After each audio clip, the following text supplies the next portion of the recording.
నమస్కారం. నా పేరు గుమ్మా వీరన్న. నేను గత 4 దశాబ్దాలకు పైగానే హేతువాద మానవవాద ఉద్యమాల్లో కొనసాగుతున్నాను. ప్రస్తుతం నేను ఆంధ్రప్రదేశ్ హేతువాద సంఘానికి అధ్యక్షునిగాను, భారత హేతువాద సంఘానికి ఉపాధ్యక్షునిగాను కొనసాగుతున్నాను. 1976 నుంచే నేను నా రచనలు చేయడం ప్రారంభించాను.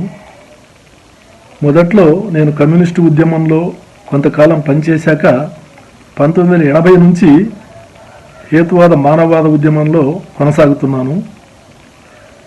ముఖ్యంగా హేతువాద ఉద్యమంలో నేను గమనించింది ఏంటంటే, చాలామంది హేతువాదాన్ని అపార్థం చేసుకోవడము, దాన్ని వక్రభాష్యాలు చెప్పడము, రకరకాలైనటువంటి భాష్యాలు చెప్పి దాన్ని భ్రష్టు పట్టిస్తున్నట్టుగా తెలుస్తుంది. అదే కాకుండా కొంతమంది హేతువాదాన్ని ఏదో రకంగా కించపరచాలనే ఉద్దేశంతో రకరకాల వ్యాఖ్యానాలు కూడా చేయడం జరుగుతుంది.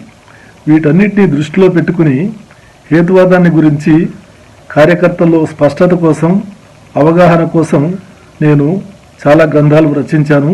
అందులో భాగంగానే హేతువాదం, అపోహలు, అపార్థాలు అనే గ్రంథాన్ని రాశాను.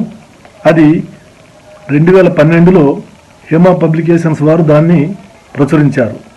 అయితే హేతువాదం అంటే కేవలము ప్రకృతి నియమాలకు మాత్రమే పరిమితమైందని కొంతమంది భావిస్తున్నారు. మరికొంతమంది ఇది కేవలము ఈ దేవుడు లేడనేటటువంటి వాదమే తప్ప మరొకటి కాదు అనేటటువంటి వాదాన్ని కొనసాగిస్తున్నారు.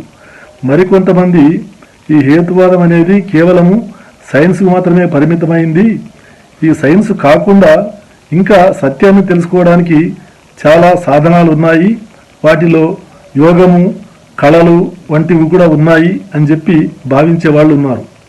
అటువంటి వాళ్ళు హేతువాదాన్ని విమర్శిస్తూ గ్రంథాలు కూడా రచించడం జరిగింది. వాటన్నిటికీ సమాధానంగానే నేను ఈ గ్రంథ రచనకు ఉపక్రమించాను.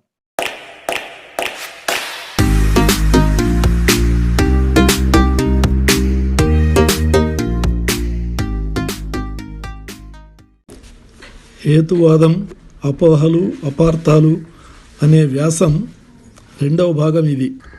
హేతువాదం ప్రధానంగా భావ విప్లవోద్యమమని, ముందుగా మనుషుల భావాలలో మార్పును సాధించకుండా సమాజంలోని ఏ రంగంలోనూ ప్రగతిని సాధించలేమని, అందుకే ముందుగా వైజ్ఞానిక ప్రగతికి, సామాజిక అభ్యుదయానికి అడ్డుగా నిలిచి ఉన్న అంధవిశ్వాసాలను తొలగించవలసి ఉంటుందని భావిస్తున్నాం.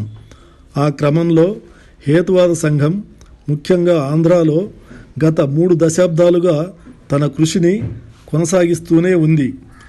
ఈ క్రమంలో భాగంగానే హేతువాదంపై విభిన్న వర్గాల వారు చేస్తున్న ఆరోపణలను పరిశీలించి వాటికి సమాధానాలు చెప్పడం ద్వారా హేతువాదం గురించి ప్రచారం అవుతున్న అపోహలను, అపార్థాలను తొలగించవలసి ఉంది.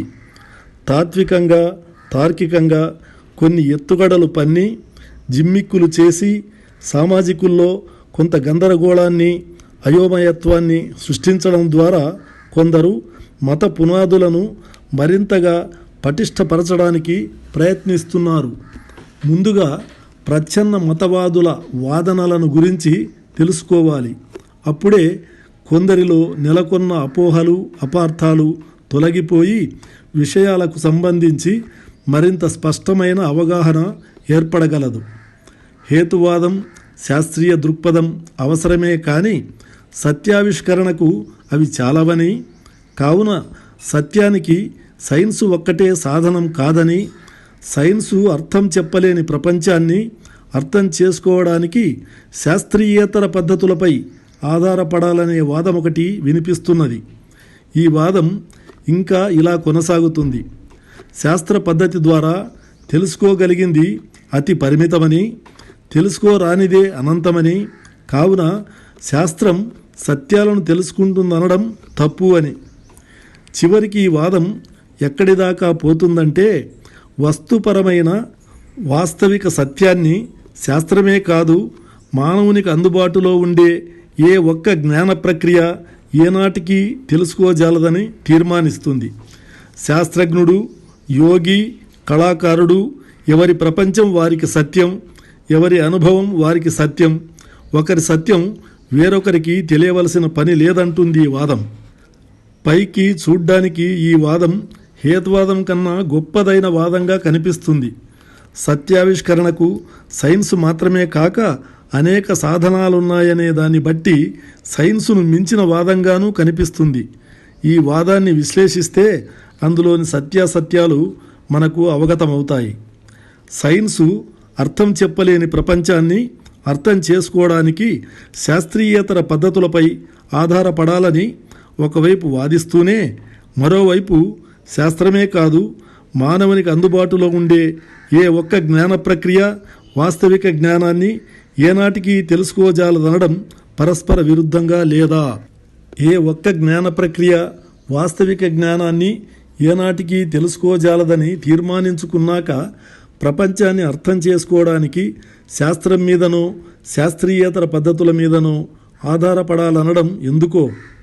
జ్ఞాన సముపార్జనకు శాస్త్రీయేతర పద్ధతులపై ఆధారపడాలన్నప్పుడు ఆ శాస్త్రీయేతర పద్ధతులకు జ్ఞానాన్ని సముపార్జించి పెట్టే సామర్థ్యం ఉన్నదనే అర్థం స్ఫురిస్తుంది. ఏ ఒక్క జ్ఞాన ప్రక్రియ వాస్తవిక జ్ఞానాన్ని ఏనాటికి తెలుసుకోజాలదన్నప్పుడు శాస్త్రానికి కానీ శాస్త్రీయేతర సాధనాలకు కానీ అటువంటి సామర్థ్యం లేదని అర్థమవుతుంది. ఈ రెండు ప్రతిపాదనలు పరస్పర విరుద్ధమైనవనేది స్పష్టమవుతూనే ఉంది. ఈ వైరుధ్యాన్ని పక్కన పెడితే ఈ వాదంలో ఉన్న సత్యమేమైనా బయటపడుతుందేమో చూద్దాం. జ్ఞాన సముపార్జనకు శాస్త్రం ఒక్కటే చాలదన్నారు, బాగుంది. ఎందుకంటే మానవ ఆవిర్భావం జరిగినప్పటి నుండి ఈనాటి వరకు జ్ఞాన సాధనంగా ఉంటూ వస్తున్నది శాస్త్రమే గాని మరొకటి కాదని మానవ వికాస పరిణామ చరిత్ర నిరూపిస్తున్నది. మానవుడు తెలుసుకోవలసిన దానితో పోల్చుకున్నప్పుడు తెలిసినది అతి స్వల్పమని బోధపడుతుంది, బాధ కూడా కలుగుతుంది. అటువంటి సందర్భంలో జ్ఞాన సముపార్జనకు శాస్త్రమే కాక ఇతర సాధనాలు కూడా ఉంటే ఇంకా ఎక్కువగా జ్ఞానాన్ని మానవుడు ఆర్జించుకునేవాడు కదా అనే ఆశ కూడా కలుగుతుంది. అయితే అటువంటి ఆశను, కోరికను మనం గొంతెమ్మ కోరిక అంటాం. జ్ఞానాన్ని గురించి, జ్ఞాన సాధనాలను గురించి కనీస అవగాహన ఉన్న వారికెవరికైనా అటువంటి ఆశలు, కోరికలు కలగవు. సైన్సును గురించి, హేతువాదం గురించి సరి అయిన అవగాహన లేనివారే అటువంటి గొంతెమ్మ కోరికల వలలో చిక్కుకుని కలలుగంటూ శుష్కవాదాలను సృష్టిస్తుంటారు. శాస్త్రీయేతర సాధనాలు, శాస్త్రీయేతర పద్ధతుల ద్వారా సత్యాన్ని తెలుసుకోవచ్చుననుకోవడం భ్రమపూరితమైన భావమే గాని మరొకటి కాదు. వాస్తవానికి హేతువాదులు దేన్ని గుడ్డిగా వ్యతిరేకించడం కానీ, గుడ్డిగా నమ్మి అనుసరించడం కానీ చేయరు. అంతేకాదు, నూతన సత్యాలను ఆహ్వానించడంలో వారు అందరికంటే ముందు వరుసలో ఉంటారు. ఇంతకు సత్యావిష్కరణకు వారు ప్రతిపాదించే శాస్త్రీయేతర సాధనాలు ఏమిటనుకుంటున్నారు? కళ, యోగం, మతం. ఇవి ఎంత గొప్ప సాధనాలు! హేతువాదులు, మానవవాదులు ఇంత గొప్ప సాధనాలను గురించి తెలుసుకోకపోవడం, అటువంటి శాస్త్రీయేతర పద్ధతులను అవలంబించకపోవడం ఎంత శోచనీయం! సైన్సును గురించి, హేతువాదం గురించి వీరికున్న అభిప్రాయాలు చాలా సంకుచితమైనవి కావడం వల్లనే వారు ఈ రకమైన పెడధోరణిలో పడిపోతున్నారు. వాస్తవానికి హేతువాదాన్ని, సైన్సును అన్ని రంగాలకు, అన్ని అంశాలకు వర్తింపజేయవచ్చు. ఇవి పనిచేయకపోతే అటువంటి సందర్భాలలో ఇతర సాధనాలు పని చేయడానికి అవకాశమే లేదు. హేతువాదం, సైన్సు వీరికి పనికి రాకుండా పోవడానికి అసలు కారణం అవి లోపభూయిష్టమైనవి కావడం కాదు. కళలు, యోగాలు, మతాలు మొదలగు వాటి మీద వీరికున్న ప్రత్యేకమైన దురభిమానమే.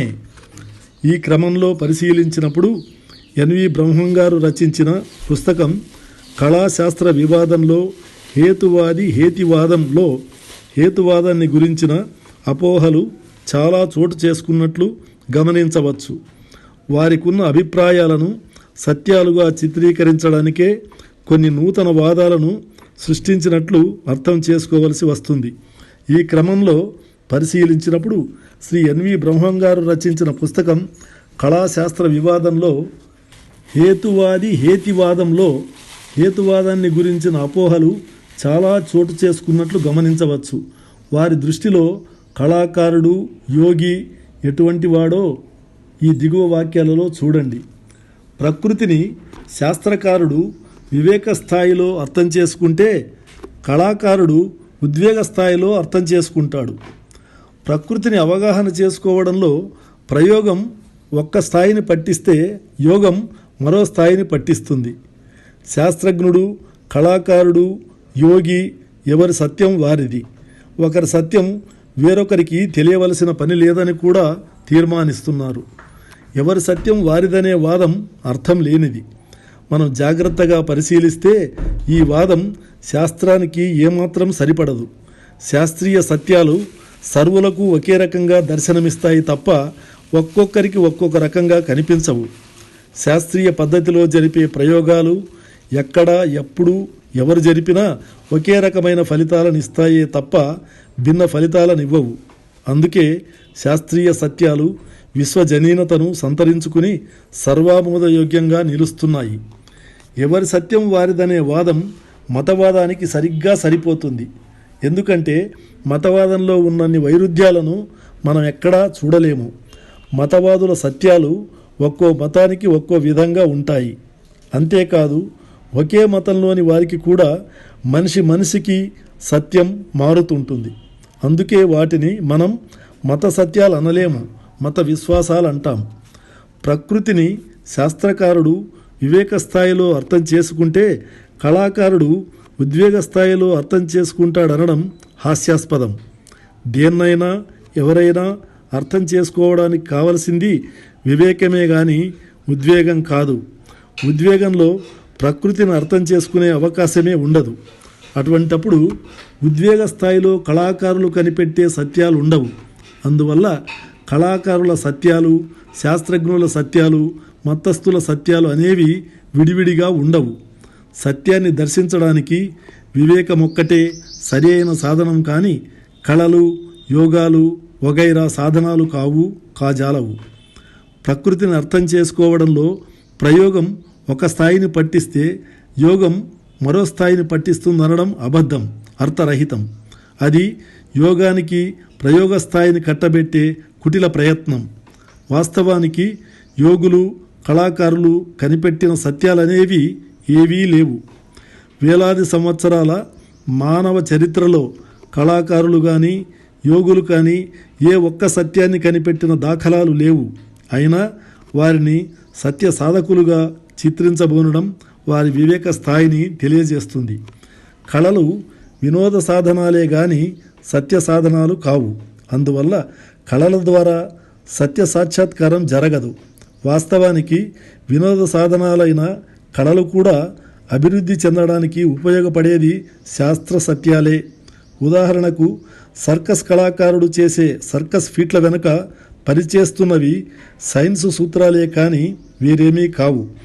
ఆయా సూత్రాల ఆధారంగానే అతడు ఆయా ఫీట్లను అద్భుతంగా ప్రదర్శించి అందరినీ ఆనందింపజేస్తున్నాడు.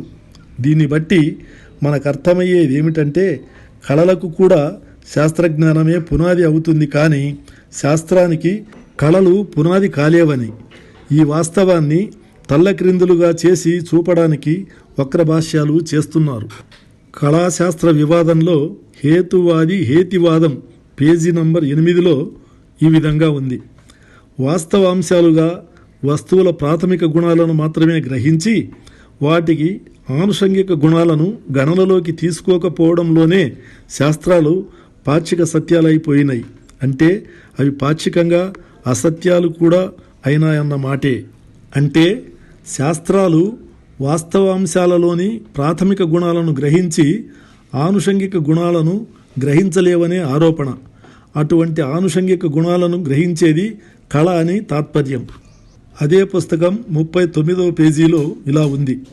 శాస్త్రానికి లక్ష్యం వస్తు లక్షణాలలో కొలతల, పొడవు, బరువు వంటి ప్రాథమిక గుణాలను పరిశోధించటమేనని, కొలతలకు అందని మెత్తని, చల్లని మొదలైన ఆనుషంగిక గుణాలలో శాస్త్రానికి ప్రమేయం లేదని, ఒకవేళ ఉన్నా వాటిని కొలతల పరిభాషలోనికి అందించగల మేరకేనని లోగడ ప్రస్తావించుకున్నాం. ఇది ఆ కొటేషన్. విజ్ఞాన శాస్త్రం క్రమంగా నిరంతరంగా వికసిస్తూ విస్తరిస్తున్నట్లు విజ్ఞాన శాస్త్ర చరిత్రను పరిశీలిస్తే మనకు అర్థమవుతుంది. అంతేకాదు, మానవునికి అందుబాటులో ఉన్న ఏకైక జ్ఞాన సాధనం శాస్త్రమే. ఆ శాస్త్రం కనిపెట్టిన సత్యాలతో ఏనాడు సంతృప్తిపడి ఆగిపోదు. అలా ఆగిపోకుండా నిత్య నూతనమైన సత్యాలతో ముందుకు సాగిపోతూ ఉంటుంది. ఆ క్రమంలో మునుపటి కంటే ఎక్కువ సత్యాలను తెలుసుకుంటూ వాటి ఆధారంగా మానవాళి శ్రేయస్సుకు ఉపయోగపడే విధంగా ఎన్నో మహోపకారాలు చేస్తూ వస్తున్నది. ఈ విషయాన్ని విస్మరించి శాస్త్రం కేవలం కొలతల ప్రపంచానికే పరిమితమైనదని ఆరోపించడం అర్థరహితం. అన్నిటినీ కొలతల పరిధిలో ఇమర్చడానికి శాస్త్రం ఏనాడు ప్రయత్నించలేదు. మానవుడు తన వివేకాన్ని ఉపయోగించి తెలుసుకోవడానికి ఎన్ని మార్గాలున్నాయో వాటన్నిటినీ శాస్త్రం కూడా సమర్థిస్తుంది, వినియోగిస్తుంది. అటువంటప్పుడు శాస్త్రం పొడవు, బరువు వంటి ప్రాథమిక గుణాలనే గ్రహిస్తుంది కానీ మెత్తన, చలన వంటి ఆంశంగిక గుణాలను గ్రహించదనడం అపోహ అవుతుంది. అన్నిటినీ కొలవనవసరం లేదు. కొలవగల వాటిని కొలవవచ్చు, కొలవలేని వాటిని జ్ఞానేంద్రియాల సహాయంతో అనుభవించి తెలుసుకోవచ్చు. అదనపు సమాచారం, అదనపు అనుభవంతో మనకున్న పాత భావాలను ఎప్పటికప్పుడు సవరించుకుంటూ సాగిపోవచ్చు. ఇదే హేతువాద విధానం. కళా శాస్త్ర వివాదంలో హేతువాది హేతివాదం పుస్తకంలో బ్రహ్మంగారు హేతువాదం మీద, హేతువాదుల మీద చేసిన విమర్శలు, ఆరోపణలు అన్నీ సత్యదూరాలే. ఆ పుస్తకంలోనూ మరికొన్ని భావాలను గమనించండి. 8వ పేజీలో ఇలా ఉంది: హేతువాద పద్ధతిలో సాధన శుద్ధి ప్రధానం. శాస్త్రీయ పద్ధతికి లక్ష్యశుద్ధి కూడా ముఖ్యం. ఇది సూక్ష్మ దృష్టితో చూస్తేనే. స్థూల దృష్టికి హేతువాద పద్ధతి, శాస్త్రీయ పద్ధతి ఒకటే. కనుక హేతువాద పద్ధతిని వివరించుకుంటే శాస్త్రీయ పద్ధతిని వివరించుకున్నట్లు కాదు. కానీ శాస్త్రీయ పద్ధతిని వివరించుకుంటే అందులోని ఒక అంగంగా హేతువాద పద్ధతిని వివరించుకున్నట్లే అని 5వ పేజీలో ఉంది. హేతువాద పద్ధతి, శాస్త్రీయ పద్ధతి ఈ రెండింటికున్న సంబంధాన్ని బ్రహ్మంగారు వక్రీకరించి చూపుతున్నారు. హేతువాద పద్ధతి శాస్త్రీయ పద్ధతిలో ఒక అంగం కానే కాదు. వాస్తవానికి శాస్త్రీయ పద్ధతే హేతువాద పద్ధతిలో ఒక భాగం. మానవుడిలో అనాదిగా పనిచేస్తూ వస్తున్నది హేతువాదమే. అది క్రమంగా అభివృద్ధి చెందిన కొలది అనేక రంగాలలోని విషయాలను సక్రమంగా అర్థం చేసుకోవడానికి మానవుడు రూపొందించుకున్న ప్రక్రియే శాస్త్రీయ పద్ధతి. శాస్త్రీయ పద్ధతి సత్య నిర్ధారణ కోసం సర్వజనామోదయోగ్యంగా, బలీయంగా రూపొందిన విశిష్ట ప్రక్రియ. సత్య నిర్ధారణకు నేడు శాస్త్రీయ పద్ధతిని మించిన మరో ప్రక్రియ లేదంటే అతిశయోక్తి కాదు. హేతువాద పద్ధతి నుంచి ఆవిర్భవించిన ప్రక్రియ శాస్త్రీయ పద్ధతి. అందువల్ల శాస్త్రీయ పద్ధతి హేతువాద పద్ధతిలో భాగం అవుతుంది. కానీ హేతువాద పద్ధతే శాస్త్రీయ పద్ధతిలో భాగం అవుతుందనడం హేతువాదాన్ని సరిగా అర్థం చేసుకోకపోవడాన్నే సూచిస్తుంది. అలాగే హేతువాద పద్ధతిలో సాధన శుద్ధి ప్రధానమని, శాస్త్రీయ పద్ధతిలో లక్ష్యశుద్ధి కూడా ముఖ్యమనడం హేతువాద పద్ధతిని సంకుచితపరచడానికి చేసిన ప్రయత్నంగానే భావించవలసి ఉంటుంది. హేతువాద పద్ధతిలోనే సాధన శుద్ధితో పాటు లక్ష్యశుద్ధి కూడా ఇమిడి ఉంది. హేతువాద లక్ష్యం మానవవాద మరణం. అందుకే ఆ విధంగా లక్ష్య సాధనాల మధ్య సమన్వయం కూడా ఉంది. శాస్త్రం, కళల గురించి బ్రహ్మంగారు అదే పుస్తకంలో ఇంకా ఇలా వివరిస్తున్నారు. 27వ పేజీలో ప్రధానంగా కళ అంతరంగ ప్రకృతిని, శాస్త్రం బహిరంగ ప్రకృతిని అభివ్యక్తం చేస్తుంటాయి. 28వ పేజీలో కళాకారునిది లోచూపు, శాస్త్రజ్ఞుడిది బయటి చూపు. కళాకారునిది అంతర్జ్ఞానం, శాస్త్రజ్ఞుడిది బాహ్యజ్ఞానం. కళ అంతరంగ ప్రకృతిని, శాస్త్రం బహిరంగ ప్రకృతిని అభివ్యక్తం చేస్తుంటాయనడం తప్పు. శాస్త్రం అంతరంగ ప్రకృతిని, బహిరంగ ప్రకృతిని కూడా వ్యక్తం చేస్తుంది. శాస్త్రం అంతరంగ ప్రకృతిని అభివ్యక్తం చేయదనుకోవడం కేవలం అపోహ మాత్రమే. ప్రకృతిలోని అసంఖ్యాకమైన అంశాలతో పాటు మానవుడి అంతరంగ ప్రకృతిని తెలియజేసే విధానం శాస్త్రంలో లేదా ఉంది. దానినే మనం మనోవిజ్ఞాన శాస్త్రంగా పరిగణిస్తున్నాం. అందువల్ల అంతరంగ ప్రకృతిని అభివ్యక్తం చేసేది కళ మాత్రమే అనుకోవడం ఎంత సత్యదూరమో స్పష్టమవుతూనే ఉంది. కళాకారునిది లోచూపు, శాస్త్రజ్ఞుడిది బయట చూపు అనడం కూడా తప్పే.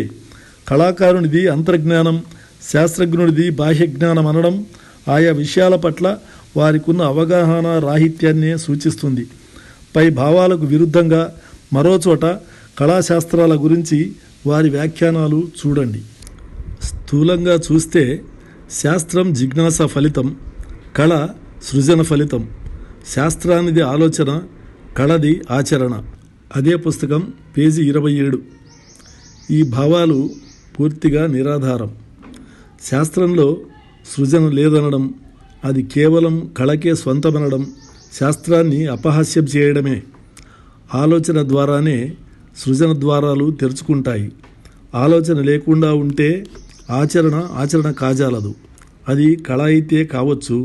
ఆలోచనారహితమైన ఆచరణను అంధానుసరణగా హేతువాదులు పేర్కొంటారు. దానినే కళ అంటామంటే మనం అభ్యంతర పెట్టాల్సిన అవసరం కనిపించదు. కావున ఈ విధంగా పరిశీలించిన లోచూపు శాస్త్రజ్ఞుడిది, బయటి చూపు కళాకారుడిదని చెప్పవలసి ఉంటుంది. అలాగే విషయాలను విశ్లేషించి సత్యాన్ని తేల్చేది శాస్త్రమే. కావున శాస్త్రానిది అంతర్జ్ఞానం, కళది బాహ్యజ్ఞానం అని కూడా చెప్పవలసి ఉంటుంది. వాస్తవానికి శాస్త్రం బాహ్యాంతర ప్రకృతి సమస్తానికి వర్తిస్తుంది. జ్ఞాన ప్రక్రియకు శాస్త్రం సాధనమైనప్పుడు దాన్ని ఏదో ఒకదానికి పరిమితం చేయడం అనేది సరైన పద్ధతి కాజాలదు. కళది అంతర్జ్ఞానమని, శాస్త్రానిది బాహ్యజ్ఞానమని వ్యాఖ్యానించడం వాటిని వక్రీకరించడం కాక మరేమవుతుంది? మరోచోట బ్రహ్మంగారు కళాశాస్త్ర చర్చ చేస్తూ ఏమంటున్నారో పరిశీలించండి. కొటేషన్: కళలు శాస్త్రాల నుంచి ఉత్పన్నం కాలేదు, శాస్త్రాలే కళల నుంచి ఉత్పన్నమయ్యాయి. వృత్తి కళల నుంచి భౌతిక శాస్త్రాలు, వైద్యం, యుద్ధం, చేతి పనుల వంటి కళల నుంచి సాంకేతిక శాస్త్రాలు, సంఘ నిర్మాణ కళల నుంచి మనోవిజ్ఞాన శాస్త్రాలు ఉత్పన్నమయ్యాయనడమే సమంజసం. అదే పుస్తకం 30వ పేజీ. ఇది మరీ విడ్డూరంగానూ హాస్యాస్పదంగానూ ఉంది. అదే పుస్తకంలో బ్రహ్మంగారు మరోచోట వ్యక్తం చేసిన భావాలు దీనికి విరుద్ధంగా ఉన్నాయి. కొటేషన్: మానవ స్థాయిలో ప్రతి కళకు పునాది శాస్త్రంలోనే ఉంటుంది. ప్రతి శాస్త్రం కళలోనే అభివ్యక్తమవుతుంది. పేజీ 27. ప్రతి కళకు శాస్త్రం పునాది అయినప్పుడు కళలు శాస్త్రాల నుంచి ఉత్పన్నం కాలేదనడం, శాస్త్రాలే కళల నుంచి ఉత్పన్నమయ్యాయనడం ఎలా సాధ్యపడుతుంది? కళకు పునాది శాస్త్రమైతే శాస్త్రం నుండి కళలు ఉత్పన్నమైన అనడమే సమంజసమవుతుంది. కానీ దాన్ని తల్లక్రిందులుగా చేసి చెప్పడం బహుశా కళా నైపుణ్యం కావచ్చు. పునాది మీద ఆధారపడి ఉపరితల నిర్మాణాలు ఉంటాయి. అలాగే శాస్త్ర పునాదుల మీద ఆధారపడి మాత్రమే కళలనే ఉపరితల నిర్మాణాలు ఉంటాయి. దీనికి విరుద్ధంగా శాస్త్రాలన్నీ కళల నుంచి ఏర్పడ్డాయనడం ఉపరితల నిర్మాణాల మీద పునాది ఆధారపడి ఉంటుందనడం వంటిదే. నీతిని గురించి హేతువాదం, రాడికల్ హ్యూమనిస్టుల అభిప్రాయాలను తప్పుగా చిత్రీకరిస్తూ బ్రహ్మంగారు చేసిన వ్యాఖ్యానాలు సత్యదూరాలు. అదే పుస్తకం 31వ పేజీలో ఈ కొటేషన్ చూడండి. మానవుడు ఉన్న స్థితిని వర్ణిస్తుంది హేతుతత్వం, అతడు ఉండవలసిన స్థితిని వివరిస్తుంది నీతితత్వం. ఉన్న స్థితి ఉండవలసిన స్థితికి తప్పనిసరిగా నడిపించగలదనుకోవటం నవ్యమానవవాదులు కరే కళల్లో దివ్యమైనది. హేతుతత్వం మానవుడు ఉన్న స్థితిని మాత్రమే వర్ణిస్తుందనుకోవటం పొరపాటు అవగాహన. హేతుతత్వం ఉన్న స్థితిని మాత్రమే వర్ణించదు. అది భూత, వర్తమాన, భవిష్యత్ కాలాలలో మానవులు ఉండినా, ఉంటున్నా, ఉండవలసిన విషయాలను గురించి కూడా విశదీకరిస్తుంది. బ్రహ్మంగారు అనుకుంటున్నట్టు ఉన్న స్థితి ఉండవలసిన స్థితికి తప్పనిసరిగా నడిపించగలదని హేతువాదులు గాని నవ్య మానవవాదులు గాని కలలు కనరు. కారణం అలా భావించడం అహేతుకమని వారికి తెలిసి ఉండడమే. వాస్తవాలతో హేతువుతో సంబంధం లేకుండా పగటి కలలు కనేవారు సమాజంలో అధిక శాతమే ఉన్నారు. వారిలో మతవాదులు, మాయావాదులు, మార్మికవాదులు ఉంటారే గాని మానవవాదులు, హేతువాదులు ఉండరు. కళాశాస్త్ర వివాదంలో హేతువాది హేతివాదం పుస్తకంలో 31వ పేజీలో ఇలా రాస్తున్నారు. నీతిని హేతుబద్ధ నిర్ణయంగా ఏనాడో మార్చివేశారు రాడికల్ హ్యూమనిస్టులు. జగత్తు నియమబద్ధమని, నియమబద్ధమైన జగత్తు నుండి ఆవిర్భవించాడు కనుకనే మానవుడు హేతుబద్ధుడయ్యాడని, అంటే నిర్జీవ జగత్తులోని నియమబద్ధతే మానవుని మట్టంలో హేతుబద్ధంగా మారిందని, మానవుడు హేతుబద్ధుడు కనుకనే నీతిబద్ధుడు అవుతున్నాడని ఏనాడో రాడికల్ హ్యూమనిస్టులు తీర్మానించారు. నీతిని గురించి ఇలాంటి హేతుబద్ధ నిర్ణయం మిగతా వారికి ఎవరికీ లేదు. అయినా ఇది మిగతా వారి కంటే రాడికల్ హ్యూమనిస్టులను నీతిమంతులను చేసినట్లు దాఖలాలు లేవు. ఈ కొటేషన్లోని విషయాన్ని ఇప్పుడు విశ్లేషించి చూద్దాం. హేతుత్వాభివృద్ధికి వ్యక్తులలోని నైతిక ప్రమాణాల పెరుగుదలకు అవినాభావ సంబంధం ఉందనేది విస్మరించడానికి వీలులేని చారిత్రక సత్యం. ఈ వాస్తవం చరిత్రకారులు ఆమోదించిందే. మానవవాద దృక్పథంలో చరిత్ర అనే రచనలో మోరిస్ గిన్స్బర్గ్ ఇలా అంటాడు: అభ్యుదయ సిద్ధాంతాలలో ఒక ప్రధానమైన విషయం సత్యంగా మిగిలిపోయింది. అది ఏమిటంటే, చారిత్రక అభివృద్ధిలో మానవుడు నిదానంగా హేతుమంతుడైనాడు. అతనిలో హేతుత్వం పెరిగిన మేరకే అతడు నీతిమంతుడైనాడు. ఈ అభిప్రాయం హేతుత్వానికి నైతిక అభివృద్ధికి ఉన్న అవినాభావ సంబంధాన్ని స్పష్టం చేస్తున్నది. అందువల్ల నీతి హేతుబద్ధ నిర్ణయం కావడంలో తప్పు లేదు, కాకపోవడమే తప్పు. బ్రహ్మంగారు భావిస్తున్నట్లు నీతి అనేది హేతువుతో సంబంధం లేకుండా ఉండే అంశం కాదు. నీతిని బ్రతికించేది హేతువే. హేతువును విడనాడితే మనిషి నీతిమంతుడైపోడు. ఉద్వేగాల స్వాధీనంలోనే అతడు ఉంటాడు తప్ప ఉద్వేగాలు అతని స్వాధీనంలో ఉండవు. ఉద్వేగాలను అదుపులో ఉంచుకునే శక్తిని ప్రసాదించేది హేతుత్వమే గాని మరొకటి కాదు. ప్రకృతి నియమబద్ధమై ఉండకపోతే అది ఎవరికీ అర్థం కావడానికే వీలు లేదు. అది అర్థమవుతున్నదంటేనే అది నియమబద్ధంగా ఉందని అర్థం. ప్రకృతి నియమబద్ధతను గుర్తించడం హేతువాదంలో ప్రథమ పాఠం. ప్రకృతిలో భాగమైన మానవుడిలో ఆ నియమబద్ధత హేతుత్వంగా భాషిస్తుండడము వాస్తవమే. ప్రకృతిలో నియమబద్ధత లేకపోతే జ్ఞానం ఏర్పడడానికే అవకాశం లేదు. ఆది మానవుడి నుండి ఆధునిక మానవుని వరకు అందరూ అవలంబిస్తున్న విధానం ప్రకృతి నియమాలను మరింతగా అధ్యయనం చేస్తూ అవగాహన పరిధులను విస్తృతపరచుకోవడమే. ప్రకృతిలో ఉన్న నియమబద్ధతను గుర్తించలేని వారు ప్రచ్ఛన్న మతవాదులే అవుతారు. నియమబద్ధతలో మహిమలకు, మహత్యాలకు తావుండదు, వైరుధ్యాలకు వీలుండదు. అందుకే మతస్థులు నియమబద్ధతను నిరాకరించి ఏ సంఘటన జరిగినా దైవలీలగా పరిగణించి ప్రచారం చేస్తుంటారు. విలువలను గురించి కూడా బ్రహ్మంగారి వాదం విపరీతమైనదనే చెప్పవలసి వస్తుంది. విలువలు హేతుబద్ధమైతే మనిషి పూర్తిగా సమాధి అవుతాడనేది వారి వాదం. అదే పుస్తకం 32వ పేజీలో ఆయన ఇలా అంటున్నారు: నీతిని గూర్చిన హేతుబద్ధ నిర్ణయం ఇంత బ్రహ్మాండంగా పరిణమించగా ఇక విలువలన్నీ కూడా హేతుబద్ధం కావాలట. దానితో గాని మనిషి పూర్తిగా సమాధి కాడు. హేతుబద్ధత వివేక సంబంధమైనది. జీవపరిణామ క్రమంలో వివేకం నిన్నగాక మొన్న కన్ను తెరిచింది. విలువలు ఉద్వేగ సంబంధమైనవి. వాటి పునాదులు ఏనాటి నుంచో జంతు జగత్తులో కూడా ఉన్నట్లు స్పష్టంగా అర్థమవుతుంది. కాబట్టి విలువలు సహజాత లక్షణాలు.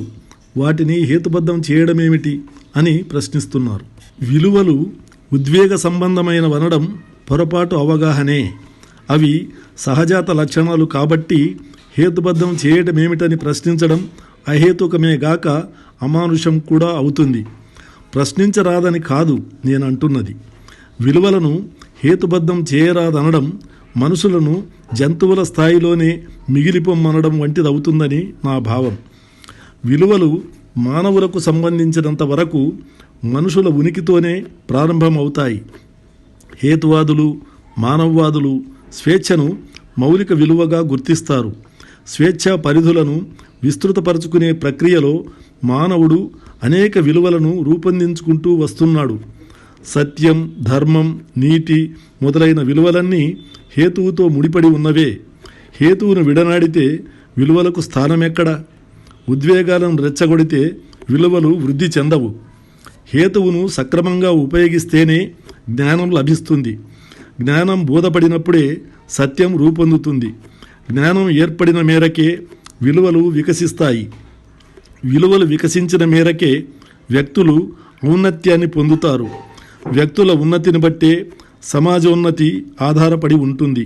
ఇది హేతు వికాస క్రమమే గాని ఉద్వేగాభివృద్ధి కాదు. వివేకం అదృశ్యమైతే విలువలు నశిస్తాయి. విలువలను ఉద్వేగాలకు పరిమితం చేస్తే అవి పతనమవుతాయి. హేతువాదులు, మానవవాదులు, మతవాదులను గురించి చర్చిస్తూ బ్రహ్మంగారు చేసిన వ్యాఖ్యానాలు వారి అవగాహన రాహిత్యానికి దర్పణం పడుతున్నాయి.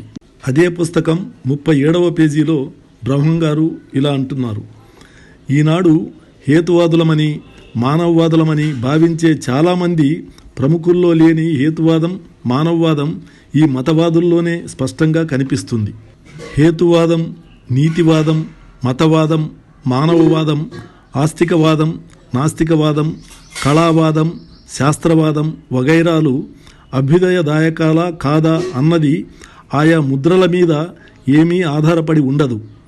ఆ ముద్రలను తగిలించుకున్న మనుషుల మనోవికాసం మీద, సంస్కారం మీద ఆధారపడి ఉంటుంది. వాటికి జ్ఞానం మీటగా పనిచేస్తుంది.